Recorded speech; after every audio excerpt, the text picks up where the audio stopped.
The way the crypto universe is behaving right now is very reminiscent of the 1990s tech stock market.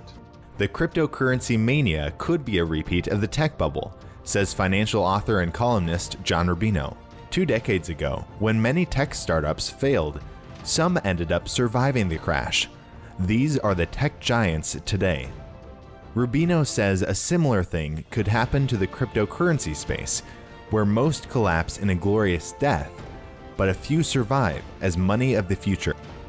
Also in this interview, we discuss how cryptocurrencies compare with gold and silver, and the role of precious metals in a future monetary system. There's at least a very good chance that we'll have to go back to something analogous to the gold standard when these fiat currencies blow up. I'm Elijah K. Johnson, and you're watching the Miles Franklin Market Update. And with us today is John Rubino from DollarCollapse.com. John, thank you so much for joining us today. Hey, Elijah. Good to talk to you again. Definitely. It's great to talk to you. And I was really intrigued by your recent article about cryptocurrencies and how really your thought is one of the possibilities, because there's so many cryptocurrencies out there. One of the possibilities is we're kind of seeing a repeat of the tech mania, the tech bubble in the early 2000s. So kind of your thoughts on that, why you see this as a possible repeat of what we saw about 20 years ago. Well, there's a really interesting debate within the crypto community right now. The Bitcoin fans tend to disdain the other cryptocurrencies, and they think Bitcoin is an asset class unto itself, and it's basically going to eventually subsume the rest of the monetary world. In other words, it will become the reserve asset and the currency of most of the world. So it'll take over for the dollar and for gold and silver and pretty much everything else we think of as, treasury bonds, things we think of as safe haven assets right now. And then the fans of the other cryptocurrencies don't see that scenario playing out at all. They think their cryptos will increase in value and take their place in a more varied monetary system of the future. Now, I don't know if either of these is going to turn out to be true, but I think it's an interesting debate. And the way the crypto universe is behaving right now is very reminiscent of the 1990s tech stock market, in the sense that there's a huge amount of outside capital flowing in. It's sending the price of a lot of these things way up. And right now, a lot of the little guys, the smaller cryptocurrencies, are outperforming Bitcoin in percentage terms. So that seems to contradict the idea that Bitcoin is just going to strangle all the rest of the cryptos and starve them all for oxygen and become the one dominant kind of cryptocurrency. But you can't know until it all plays out. But right now, Litecoin and Ethereum and a bunch of the other cryptos are actually going up more than Bitcoin is, even though Bitcoin is way, way up. It's gone from 3,000 and change to 40,000 and then back down to 30,000. So still up 1,000 or so percent in a very short period of time. So this is a market that's behaving the way the dot-com bubble behaved back in the day. And in that scenario, Bitcoin is kind of the Amazon, the thing that survives and thrives into the future. And a lot of these other guys are pets.com, that just cease to exist. But in between are a lot of interesting cryptocurrencies. So, I don't really have an opinion about whether we end up with a cryptocurrency-based monetary system at this point. It's, conceivable. But I think there are an awful lot of questions that have to be answered along the way. What happens when governments decide that Bitcoin is a threat and try to stamp it out? What happens when quantum computers become a real thing and every kind of encryption is breakable by these computers? What does that mean for cryptocurrencies? What happens if there's an EMP attack or a solar flare that knocks out the internet or the Bitcoin network itself? These are all questions that have to be answered before we get where we're going in terms of the new monetary system. I still tend to be a gold bug, though. I think that there's at least a very good chance that we'll have to go back to something analogous to the gold standard when these fiat currencies blow up, and that maybe we use the precious metals in vaults as the basis of the monetary system, and then some kind of currency that operates on a blockchain as the means of transacting. I don't know. I think there's a lot that could happen. And I don't think we've answered all the questions that tell us exactly what's going to happen. But I think that along the way, safe haven assets in general catch a serious bid when when all of this debt starts to blow up and it becomes clear that governments have no choice but to lower the value of their national currencies in order to get themselves out from all the unwise debt that they've taken on. That capital is going to flow into gold, silver, other safe haven assets, and I think that silver is probably the most interesting story of all of these things right now because it seems to win either way. If we have an inflation in which the dollar and the euro and the yen lose value, then silver goes up as a monetary metal and a safe haven. If we continue to grow somehow, even though we've taken on all this debt, and we have a quote unquote normal economy going forward, it's going to be one in which at least the US government is pushing clean tech, in other words, alternative energy sources aggressively, which helps silver because silver is used in electric cars and solar panels and lots of other things that are related to the clean tech movement.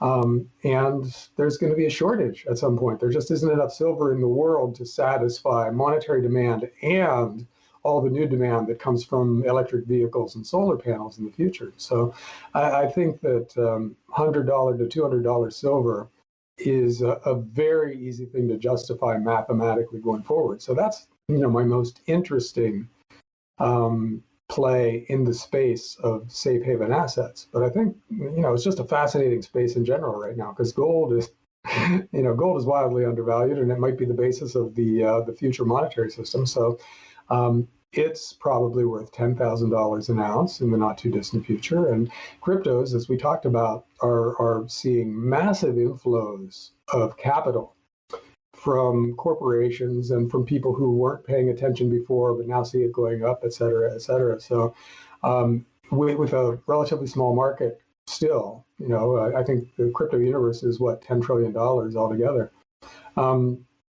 Just a little bit of global investable capital flowing into it could send those prices a lot higher too. So where in the regular stock market, it's mostly short candidates now. There just isn't that much that's fairly valued or cheap anymore in the traditional stock market, and that makes it uninteresting, or at least interesting as a shorting area rather than a place to go long.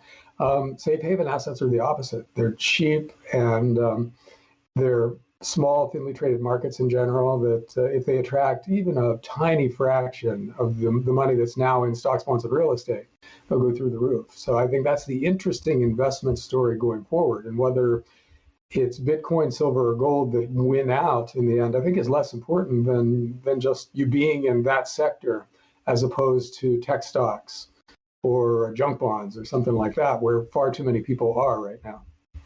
I'd like you to expand on that, kind of why you think that gold will be the kind of basis of the monetary system instead of cryptocurrencies. My kind of perspective on gold versus cryptocurrencies is that we've had cryptocurrencies for maybe 11 years now or so.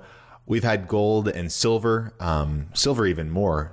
It has been a monetary metal, but we've had both of those for like 6,000 years. So you compare 11 years with 6,000 years, cryptocurrencies have nothing similar to the track record that gold and silver do. And it seems like if we're going to go back onto a monetary system that's based on something of real value, there's nothing competing with gold and silver that have that same kind of track record. But your thoughts on why you think that gold will be the basis of the new monetary system instead of cryptocurrencies?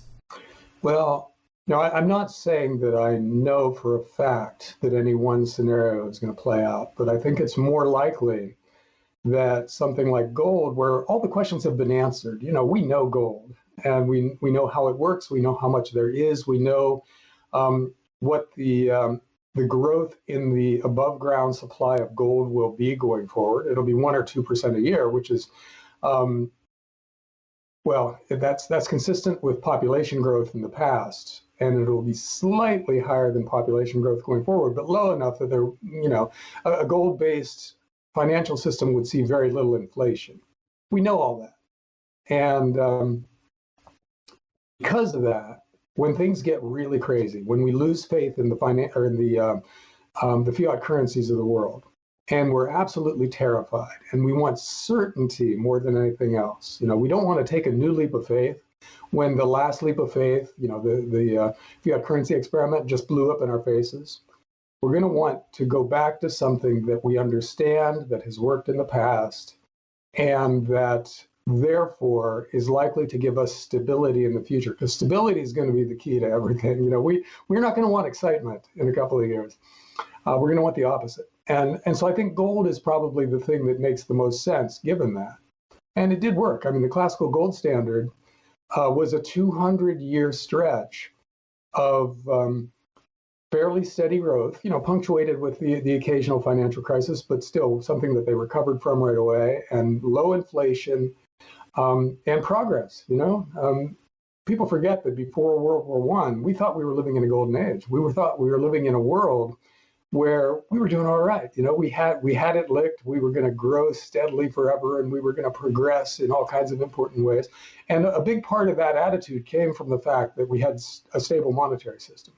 So we're going to want that back. So I think it's highly likely that even though a lot of people make the case that technology-based money is the place where we will all end up, that we will come up with something, either Bitcoin or the next iteration of Bitcoin that works better as money in a networked world, and that will gradually move in that direction via the private sector. In other words, people will just choose to hold and transact cryptos, and then that will be the monetary system eventually. I can see that as a possibility. But not as one that we choose during a crisis, which is what's coming. So I think we'll go back to the gold standard, or some variant of the gold standard, when things really start to fall apart. And we'll have to do it at a much higher gold price. The guys who have run the numbers for what kind of a gold price it would take to balance out the amount of paper currency that exists in the world right now, get $10,000 to $15,000 an ounce for gold. And that seems reasonable. So, basically what we would do then is just declare that the dollar is just a word meaning 1/10,000th of an ounce of gold going forward, and we have this burst of inflation where everybody's dollars become less valuable on that day. But then going forward, we have a monetary system that's sustainable. And I think that'll be seen as a huge improvement over the alternatives at the time. Because remember, this is going to be taking place in a period of chaos. Because that's the only way that governments would ever conceive of giving up the power to create money out of thin air. That's the greatest power in the world, and nobody's going to give that up voluntarily. So they have to see a new gold standard as the least scary option on a list of terrifying options. And I think we'll reach that point. So I think we'll end up with a gold standard, and I think we'll end up with silver possibly playing some role like it used to as the relatively small change in the system. Or if not, it'll just be, another thing you hold on to. It'll be another safe haven kind of asset that you keep just in case. And it will go way up as gold goes up. So, to get to $200 silver, you just need $5,000 gold and a gold silver ratio of 25. That's all you need. And boom, you're at $200 for silver. So I think we get there very easily.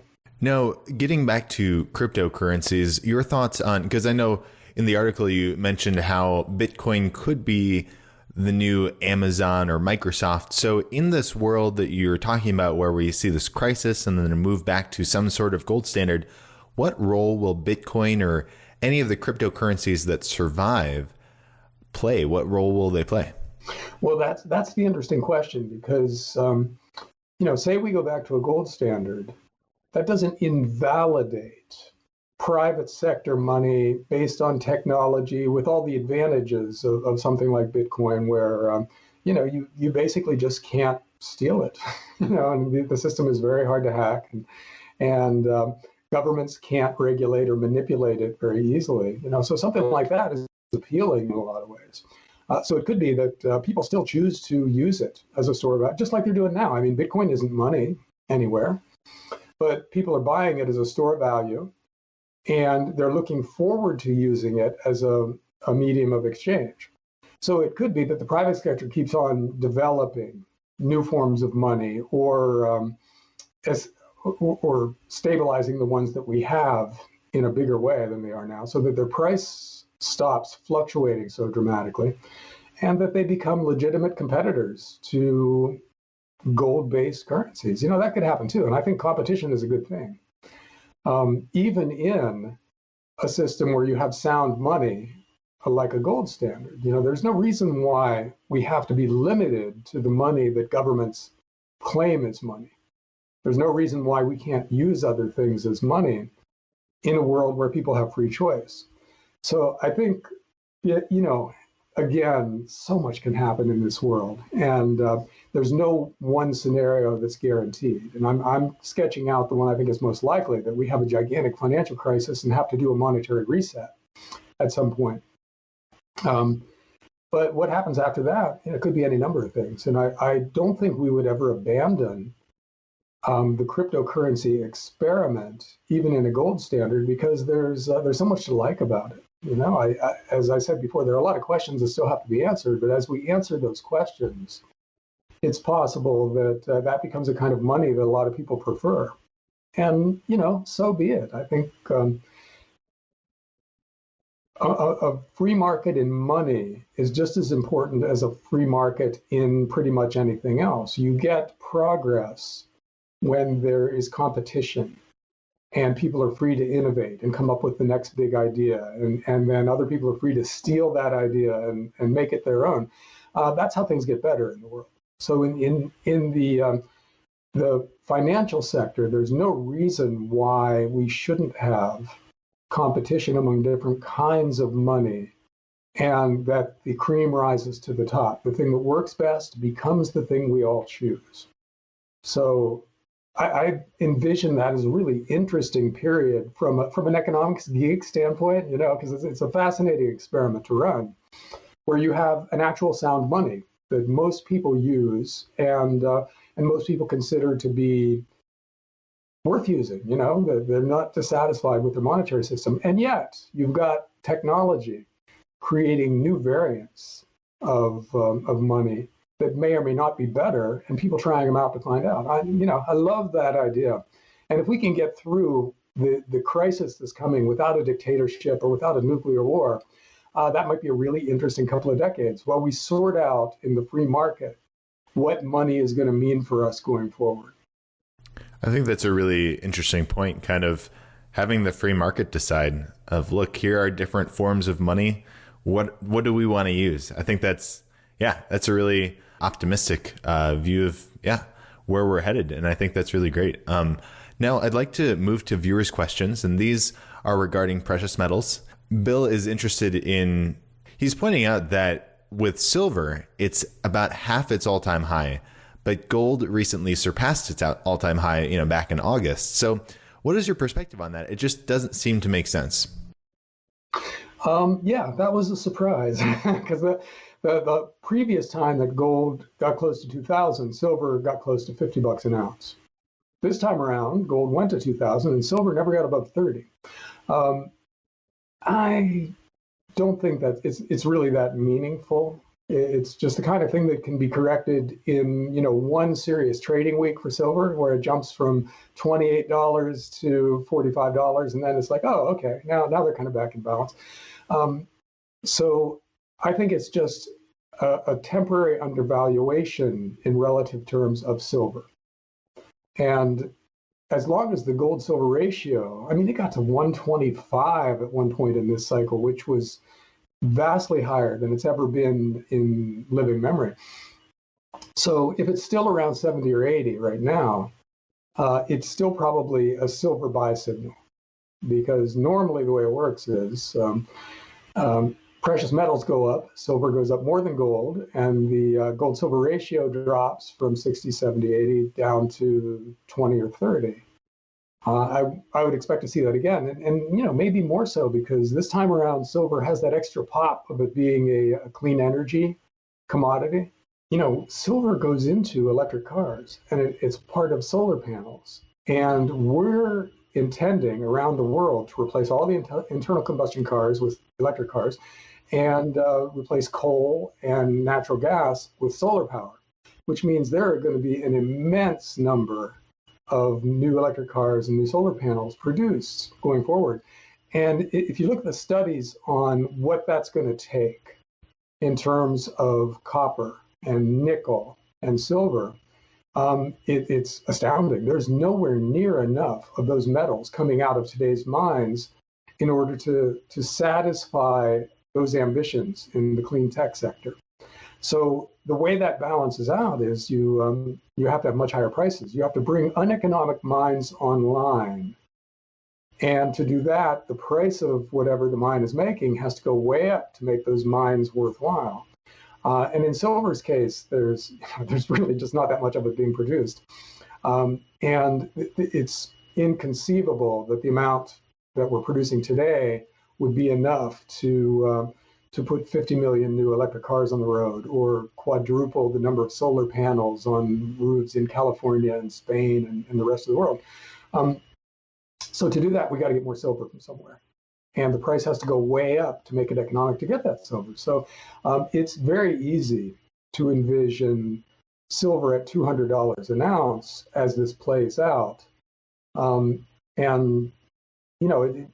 That makes silver and some of these other metals potential bubble candidates at some point in the future, where we're desperately trying to get it.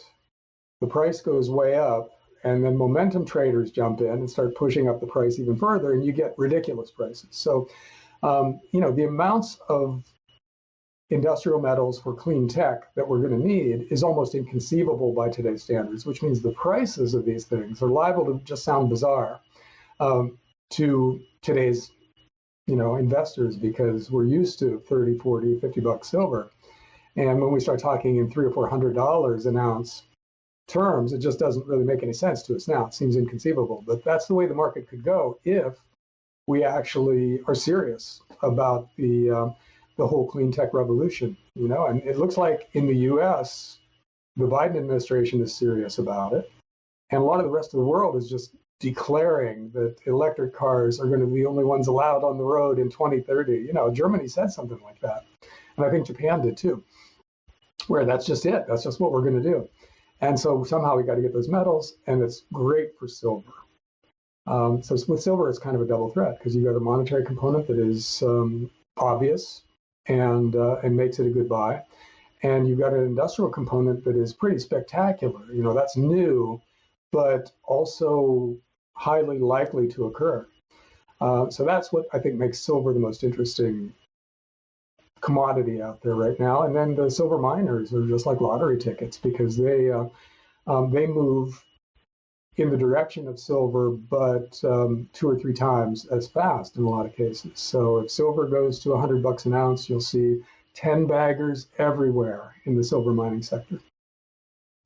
Now, regarding the mining, as you mentioned, the silver mining sector, one of the things that you've pointed out, and you pointed out earlier in this interview, that people will rush to a safe haven because of a currency crisis. Chris is wanting to know about this currency crisis and possible inflation in the future.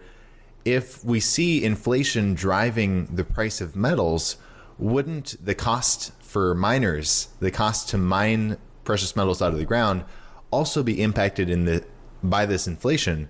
So would the mining stocks actually go up because the cost of production would be going up along with the price of the metal?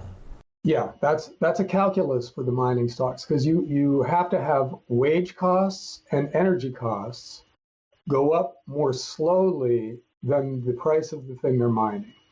And lately it's been pretty good because oil hasn't gone up that much, wages have been pretty stable, while gold and silver have had a nice run over the last couple of years. So you got the mining stocks right now putting up really good cash flow numbers. You know, they're making a lot of money as the price of what they're selling goes up and their costs are stable. Now, if wage costs, for instance, just soared all of a sudden, that would impact the miners. And if energy costs, like oil, went through the roof, that would also impact the miners. But more than likely in the silver space, what's going to happen is that silver goes up more than oil and it goes up more than wages. So we'll have inflation, but we'll have dramatic inflation in the metals that are in shortage.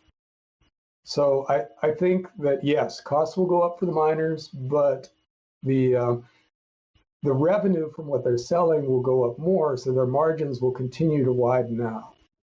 And that's not a guarantee, but it's highly likely given public policy as it is right now, you know, at least in the clean tech space for silver. Because if we're going to do what we're going to do, then silver has to go way, way, way up. So, you know, let wages go up by 20%, but silver go up by 100%. You're still making a ton of money if you're a silver miner. And I think that's the more likely scenario going forward. All right. Well, John Rubino, thank you so much for your time today. Before we let you go, did you want to share with the viewers any last thoughts you had and where people can find you online? I run dollarcollapse.com, which is a website that basically tracks all this stuff in an ongoing way. You can click on the Join Our Mailing List button and then put your email address in there, and then I'll just send you everything that I write for free. And we don't sell our mailing list or in any other way spy on you or harass you if you do that. John, thank you so much for your time and God bless. Thanks, Elijah.